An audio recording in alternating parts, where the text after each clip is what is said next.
Bonjour.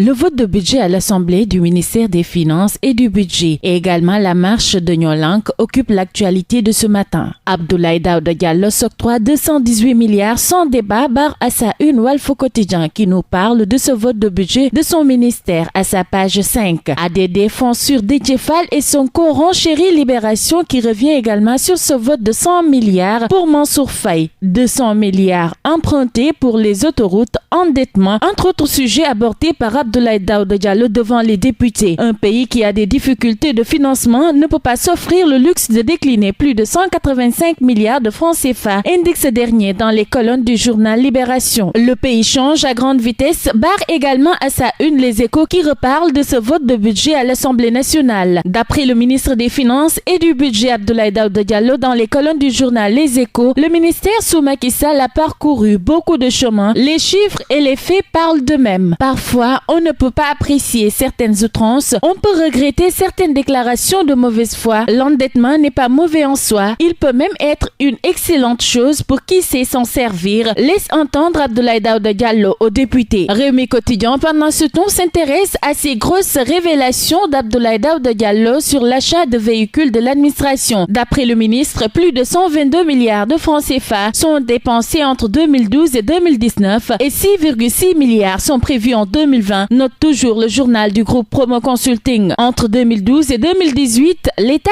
a englouti 119 milliards dans des voitures, titre pour sa part Vox Populi. Selon le ministre des Finances, dans Vox Populi, les acquisitions de véhicules pour 2019 se chiffrent en 3,490 milliards et 6,6 milliards sont prévus pour 2020. Toujours sur ce vote de budget, d'après Vox Populi, le coup d'état de la majorité, l'opposition boude à lire les détails dans le journal Vox Populi. Sud Quotidien nous propose ce matin une enquête qui relate des tracasseries administratives sur l'axe routier Ziguinchor-Guinée-Bissau et nous parle d'un corridor de tous les rackets. D'après nos confrères, dans cette enquête, plus de 350 millions soustraits des poches de citoyens et des caisses du Trésor en 2018 et que doigt accusateur est pointé sur les forces de sécurité des deux côtés de la frontière. À lire les détails aux pages 5, 6, 7 et 8 du journal Sud Quotidien. Dans Enquête, l'on nous parle de la mafia des intrants relative à la subvention agricole. La controverse actuelle entre hauts dignitaires renseigne sur le niveau de prévarication des subventions agricoles, rapporte le journal Enquête. Et Birahim Seck d'indiquer dans ce journal, nous attendons des mesures fortes du président pour arrêter cette hémorragie. Pour Aluntine,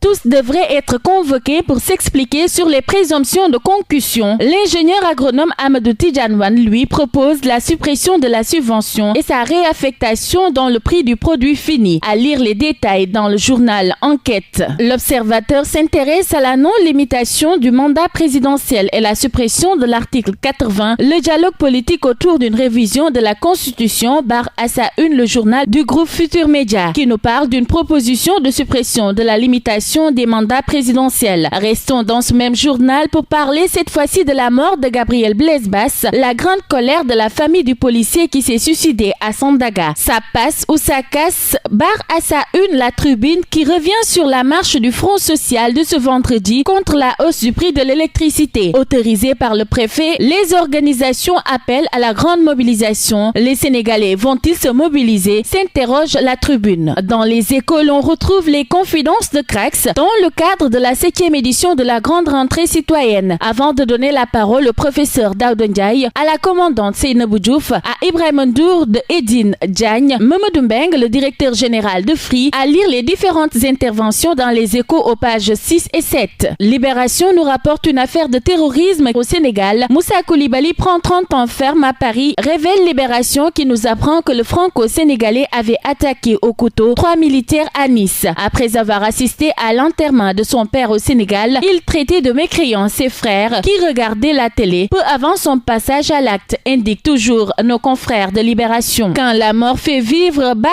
à sa une le journal Le Soleil qui revient sur les gestionnaires de cimetières, les fossoyeurs, les constructeurs de caniveaux, des activités naturelles, saines et impérieuses de la chaîne de l'existence des humains. À lire le dossier que nous propose ce matin le journal Le Soleil. Sport avec le journal Record qui s'interroge pourquoi Sadio Mané va gagner le ballon d'or africain. Moussa Konaté d'indiquer dans ce journal sportif qu'il remportera le ballon d'or mondial. Nos confrères s'intéressent également aux éliminatoires de la Coupe du Monde 2022. Le tirage du 21 janvier, le Sénégal peut hériter du Mali et de la Guinée, barre à sa une le journal Record qui nous révèle les 4 chapeaux probables. Le Sénégal tête de série, le pire et le meilleur tirage, indique le journal Record, qui donne également la parole dans sa parution du jour à Mayacine Mar, directeur technique national, qui indique dans les colonnes du journal Record: j'ai la confiance du président de la Fédération sénégalaise de football. À vos journaux et bonne lecture à tous.